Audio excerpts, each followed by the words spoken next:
Hi, I'm Dr. Jami West with West Functional Chiropractic, and we're going to talk about another ingredient swap. So I get a lot of patients that come in and they use things like Metamucil, FiberCon, a lot of those things to kind of get them moving, increase fiber in their diet. Did you know that where you should be getting fiber from is from your vegetables?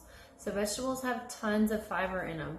The other thing that has tons of fiber in it are these little guys called chia seeds. So chia seeds are, yes, the same things that you use to make your chia pets with, but actually these little seeds are teeny tiny, and they're great if you stick them in granola, if you put them on salads, if you throw them in shakes.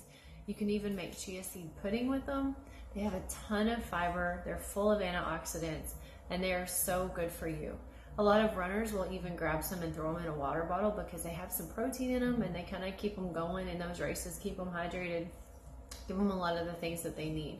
So a lot of the Miralax, the FiberCon, a lot of those laxatives, and a lot of the fiber, like the stool bulkers that you'll get over the counter, they have a lot of nasty genetically modified ingredients in them, things that I'm not really okay with my patients using. So anytime I hear that they're using that, I'll say, you know what, go to the grocery store, grab some chia seeds, make you some chia seed pudding with it, throw some in your shake, in your salad, start using it that way. It's also full of those omega-3 fatty acids. So those healthy fats that we talk about, that's good for brain, that's good for heart, for hair, skin, nails, thyroid. Those are really good for the chia seeds. So grab some chia seeds at the store, replace your fiber with it, throw it in the food that you eat, and you get lots of healthy fat with it.